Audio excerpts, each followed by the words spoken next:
Hello my sweet family, welcome back to my channel. তোমরা সবাই কেমন আছো? আশা করছি তোমরা সবাই খুব ভালো আছো, আমিও অনেক ভালো আছি। তোমরা সবাই সঙ্গীতা সিম্পল ব্লগে নতুন আর একটা ভিডিওর সাথে জানাই তোমাদের অনেক ভালোবাসা। ফ্রেন্ড, সবাইকেই জানাচ্ছি কিন্তু হ্যাপি নিউ ইয়ার। অনেক অনেক অনেক অনেক ভালো কাটুক তোমাদের, শুধু এ বছরটা না, সারাটা বছর।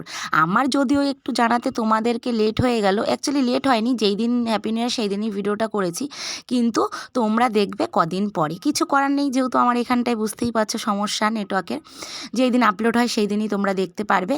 যাই হোক, চলো এখন হচ্ছে ঘুমের থেকে উঠে আমি এই যে ফার্স্ট টাইম বিছানা তুলছি না, কিন্তু ঘুমের থেকে উঠেছি অনেক আগে, আশিপাশি সেরে তারপর মেয়েকে একটু পড়াতে বসেছিলাম। আসলে মেয়ে একটু সকালবেলা পড়ছিল আর তার সাথে আমিও একটু ছিলাম আর কি, হাতের কাজ করছিলাম। আর এখন এই যে পড়া হয়ে গেছে, বিছানাটা একটু ঝেড়ে নিচ্ছি। এই হচ্ছে ব্যাপার, কারণ বসলেই তো একটু এদিক ওদিক হয়ে যায়, আবার চাদর এলোমেলো। যাই হোক, তারপরে এই যে বিছানা তো ঠিকঠাক করে এখন এই যে নেমে গেলাম, তোমার হচ্ছে ঘরটা মুছবো। এখন কাজ আছে কি জানো তো, ঘরটা মোছা। কারণ ঘরটা মুছে তারপরে তোমার হচ্ছে বাদবাকি কাজটা করব। আর আজকে খুব বেশি কাজ তোমাদের দেখাবো না। আজকে হ্যাপি নিউ ইয়ারের দিন কিভাবে তোমাদের সাথে মানে দিনটা কাটাবো সেটাই ভাবছিলাম, কিন্তু বিশ্বাস করো একটু ভালোভাবে কাটাতে চেয়েছিলাম, অন্যভাবে ব্লগ দেওয়ার চেষ্টা করেছিলাম কিন্তু পারিনি। যাই হোক, কী করা যাবে। এদিকে দেখো এখন তো ঘরটা প্রায় আমার মোছা কমপ্লিট হয়ে যাচ্ছে। আর ঘর এভাবে মুছতে প্রচণ্ড কষ্ট হয়, যেহেতু জায়গা নেই, তোমরা বুঝতেই পারছো, এদিক ওদিক বেঁধে বেঁধে বেঁধে বেঁধে করছিলাম। যাই হোক, এরপরে দেখো আমার মেয়ে কিন্তু এই যে পুজো দিয়েছে আজকে হ্যাপি নিউ ইয়ার দিন, এই হচ্ছে প্রথম। আজকে আমার মেয়ে হচ্ছে যে গুজিয়া সন্দেশগুলো আছে সেগুলো দিয়ে পুজো দিয়েছে। আর মেয়ে আজকে কিন্তু এই ভিডিওর ক্লিপটা নিয়েছে। ওকে বলেছিলাম, বাবা যে তুই পুজোটা দিচ্ছিস তাহলে তুই একটু ভিডিও ক্লিপ নিয়ে রাখিস, কারণ আমি এত ব্যস্ত হয়ে পড়েছিলাম কাজে কর্মে, তোমাদের কি বলবো, ঠিকঠাক মতো মানে তোমাদের সাথে আমি ভিডিওটাও শেয়ার করতে পারছিলাম না। ভাবছিলাম যে আজকে খুব ভালো করে ভিডিও করব, কিন্তু না, আজকেই ভীষণ ভীষণ পরিমাণে কাজের চাপ। কাজের চাপে ভিডিও করা মানে কি বলবো, অসম্ভব হয়ে যাচ্ছিল। যাই হোক, এদিকে আমার মেয়ে পুজোটা দিয়েছে, তোমরা দেখলেই বুঝতে পারছো, খুব সুন্দর করেই মানে দেয়। আর দেখো ভিডিও করছে বলে একটু নাড়ানাড়ি হয়ে যাচ্ছে ক্যামেরাটা, তবুও যাই হোক চলো। এদিকে দেখো এই যে শিব ঠাকুরকেও দেখাচ্ছে, এই যে সব কিছুই মানে মোটামুটি দেখাচ্ছে, ঠিক আছে। কোথায় কোনটাও করেছে কোনভাবে দেখেছো তোমাদের, মানে বলতে গেলে আমার থেকেও ভিডিওটা ভালো করেছে বলো। যাই হোক, চলো এদিকে এই যে মেয়েকে একটুখানি তোমাদের দেখিয়ে দিচ্ছি, কারণ ও বলছে আমাকে একটু দেখাও, কারণ ও তো সামনেই আসতে চায় না। আর এরপর এই যে দেখো আমিও স্নান দান করে চলে এসেছি ঘরটা মুছে। এখন হচ্ছে রান্না বাড়া করতে যাব, কারণ আজকে রান্না বাড়ায় প্রচুর প্রচুর মেনু আছে। আর মেনুটা বলাও ভুল হবে, আজকে মেয়ের অনেক বায়না আছে। মেয়ে বলছিল যে মা একটু পিকনিক খাবো, পিকনিক খাবো। আর সত্যি কথা বলতে এখন সেভাবে আর বাইরে পিকনিক করাই হয় না। তো মেয়েকে সান্ত্বনা দেওয়ার জন্য বলেছি, ঠিক আছে চলো বাবা, আজকে আমরা বাড়িতেই পিকনিক করব, নিজেরা নিজেরা মিলে। নিজেরা নিজেরা মিলে পিকনিকটা করলে বেশি মজা হয় জানো তো। তো ওকে আমি এদিক ওদিক করে ভোলাচ্ছিলাম, ঠিক আছে, কারণ ও একটুখানি চাচ্ছিল যে বাইরে গিয়ে বক্স টক্স বাজিয়ে যেভাবে সবাই পিকনিক করে ওইভাবে করব। আমি বলছি না, ওইভাবে করতে গেলে অনেক লোক লাগে, আমাদের বাড়িতে বক্স আছে, আমাদের বাইরে উনুন আছে, রান্না করব, ভালো মন্দ খাবো, এই তো ব্যাস। তো মেয়েকে বোঝালে না, ও ঠিক বুঝতে পারে, অতটাও আর বায়না করে না, শুধু বলেছিল মা পিকনিক করো না, পিকনিক খাবো। আমি বলছি ঠিক আছে চলো, সবাই তো পিকনিক করছে তাহলে আমাদেরও পিকনিক করো। আমি বলছি তাহলে চলো বাড়িতেই করব।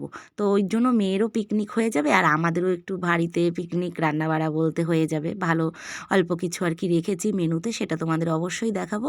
আর আমি এই যে স্নান করে মাথাটা মানে আঁচড়ে নিচ্ছি, তো আঁচড়ে ঠাচড়ে একদম কমপ্লিট হয়ে যাবো। সকালবেলা কেক ঠেক দিয়ে মানে কি বলবো তোমাদের, অনেক কিছু খাওয়া হয়েছে, সেগুলো আর তোলা হয়নি, স্কিপ করে গেছি।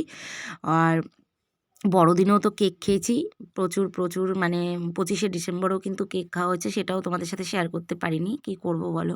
হ্যাঁ, হয় না, অ্যাকচুয়ালি হয় না, এটাই হচ্ছে মেন কথা, হয়ে ওঠে না।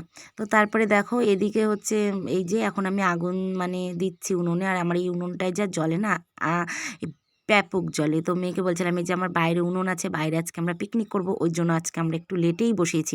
সকালবেলা টুকটাক হাড্ডা বাড্ডা খাওয়া হয়েছে, কেক ঠেক দিয়ে পেট মোটামুটি এখন লোট আছে।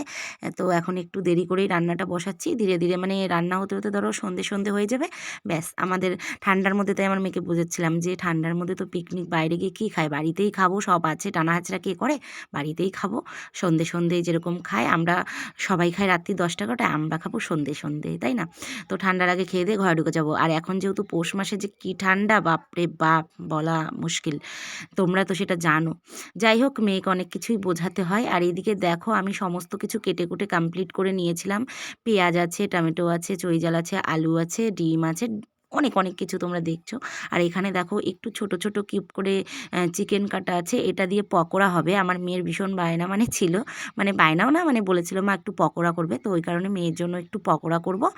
আর এদিকে নিচে এই যে দেখো চিকেন আছে, তো 4টে ঠ্যাংও আছে সাথে, কারণ মেয়ে একটু ঠ্যাংও ভালো খায়, তো ওই কারণে যাই হোক সবসময় বাজারে গেলে ওর জন্য 2-4টে করে ঠ্যাং আনে। তার সাথে আমার শাশুড়িও ভালো খায়, মানে ওর ঠাম্মা দাদু, তো ওদের 4জনের জন্যই 4টে ঠ্যাং আনে। আর এদিকে সমস্ত তো ধুয়ে ঠুয়ে কেটে কুটে একদম আমি হচ্ছে কমপ্লিট করে নিয়েছি, এখন জাস্ট শুধু রান্নাটা করা বাকি হবে। আর এই যে দেখো বাঁধাকপি কুচিয়ে নিয়েছি, আলুটা দিয়ে বাঁধাকপি হবে, মানে আজকে রান্নার মেনুতে হবে তোমার বাঁধাকপি, পকোড়া আর চিকেন, এই হচ্ছে সিম্পল। আর এদিকে মশলা ফসলাগুলো আমি সমস্তটা রেডি করে নিয়েছি, দেখতে পাচ্ছ। এখন হচ্ছে তোমার বাকি আছে, চলো এই যে ভাতটা হোক, ভাতটা হতে হতে আমি এখন সমস্ত মানে যেইগুলো উপকরণগুলো তৈরি করেছি ওইগুলো চিকেন পকোড়ার জন্য আমি এখন এটা একটু রেডি করে নেব ভাতটা হতে হতে। আর ওই যে উনুনে একবার আগুন জ্বালিয়ে দিচ্ছে মানে ওটা আর বন্ধ হবে না, জ্বলতেই থাকবে অনবরত, ঠিক আছে।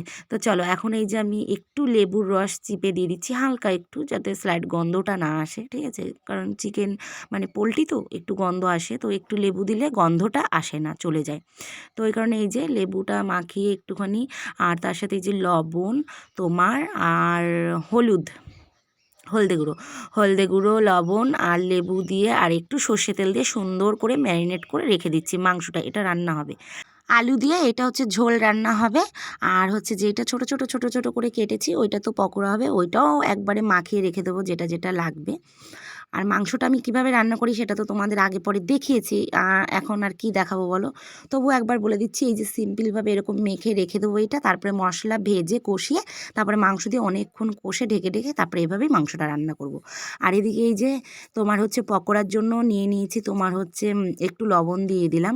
আর এখন দেব একটা ডিম ফাটিয়ে। আর পকোড়াতে কি কি লাগে সেটা তো তোমরা জানোই। অ্যাকচুয়ালি পকোড়াতে মোটামুটি তুমি যেভাবেই খেতে চাও না কেন সেভাবেই ভালো লাগে। পকোড়াটা মানে চিকেন মানে বলতে মশলা, পেঁয়াজ রসুন আদা বাটা পেস্ট, ঠিক আছে, যা যা লাগে সেইগুলোই যে সব দিয়ে দিচ্ছি একটু একটু করে, দিয়ে ভালো করে তারপরে তোমার হচ্ছে কর্নফ্লাওয়ার দিয়ে মেখে সুন্দর করে রেখে দেবো, চালের গুঁড়ো টুড়ো। যাই হোক, আজকে পিকনিক তোমরা কে কে করছো সেটা তোমরা কিন্তু অবশ্যই আমাকে জানাবে, ঠিক আছে। আর তোমাদের হচ্ছে কেমন এনজয় হয়েছে পিকনিকে সবাই সবাই আমাকে বলবে। 1 জানুয়ারিতে 25 ডিসেম্বরে সবাই কতটা মজা করলে অবশ্যই বলবে, আমি জানি তোমরা অনেকটা মজা করেছো। আর আমার ব্যাপারটা যদি বলতে তোমাদের আর কি বলতে চাই, তাহলে কি বলো তো, তাহলে বলবো আমি আমার এখনের লাইফটা আর বিয়ের আগের লাইফটা টোটালি আলাদা, এটা তো তোমরা জানো। হ্যাঁ, বিয়ের আগে লাইফটা ছিল বন্ধুবান্ধব নিয়ে বক্স বাজিয়ে পিকনিক করতাম, আর এখন বিয়ের পরে হচ্ছে আমার বাড়িতে আমার ফ্যামিলি নিয়ে পিকনিক করি, আমার মেয়েকে, আমার বরকে আর কি, বাড়িতে যারা আমরা মেম্বার আছি, ও দাদু ঠাম্মা আছে, সবাইকে নিয়ে আমরা করলাম, আমরা বাড়ির ফ্যামিলিরা। এখনের পিকনিকটা একটু আলাদা, তাই না, তবুও অনেক আনন্দ আছে। এদিকে দেখো মাখানো হয়ে গেছে, তারপরে এই যে আমি পকোড়াটা ভাজবো, তো ওই কারণে মেয়েকে আবার বলছি যে চালের গুঁড়োটা মানে আনতে, মানে ম্যারিনেট করতে দিতে ভুলে গেছিলাম, ভিডিওর সময় স্কিপ করে গেছিলাম, তো এখন আবার এই যে একটু দিয়ে নাড়িয়ে রেখে দিচ্ছি। ওদিকে মাংসের তোমার হচ্ছে আলু ভাজা হচ্ছে, ভাত নামিয়ে দিয়েছি, আলু ভাজা হচ্ছে, মেয়েকে বলছি দেখ আমি পকোড়ার মধ্যে মানে চালের গুঁড়োটা দিতেই ভুলে গেছি, তো ওই কারণে আবার একটু চালের গুঁড়ো দিয়ে মিক্সড করে রেখে দিলাম। আর এদিকে এই যে এবার মাংসটা রান্না করছি, তোমরা দেখো কি করে রান্না করছি। আর চলো আমি তোমাদের কিছু কথা বলি। তো সবচাইতে বড় কথা হচ্ছে আমার মেয়ের রেজাল্টটাও দিয়ে দিয়েছে, মানে খুবই আনন্দ, রেজাল্টও দিয়ে দিয়েছে, ভালোই হয়েছে, মোটামুটি খারাপ হয়নি নাম্বারটা, যেরকম আমার মেয়ে থাকে। আর আমি আমার মেয়ের কোনো কিছু শেয়ার করি না একটাই কারণ, যে এইগুলো সব আমার মেয়ে শেয়ার করবে বড় হলে, আমি সবটা যত্ন করে রেখে দিয়েছি। ওর সমস্ত কিছুই আমি চাই আমার মেয়ে বড় হলে ওর নিজস্ব অ্যাকাউন্ট থাকবে, আইডি থাকবে, তখন ও নিজেরটা নিয়ে তোমাদের সাথে শেয়ার করবে। ওই জন্য আমি আমার মেয়েরটা খুব বেশি তোমাদের সাথে শেয়ার করি না। তবে তোমাদের এটুকুই বলে রাখতে চাই যে মানে 1 থেকে 10-এর মধ্যেও থাকে, ঠিক আছে, এইটুকু আমি তোমাদের বলে দিলাম। যাই হোক, এই লেভেলটা ধরে রাখলেই আমি অনেক খুশি। আর বাদবাকি যা হবে না হবে সেটা তোমাদের অবশ্যই আমার মেয়ে পরে শেয়ার করবে, যদি বড় হয় কোনো দিন, ও চ্যানেল খুলে অবশ্যই তো খুলবে, ভিডিও করবে, যেহেতু ফোনের আজকাল যুগ।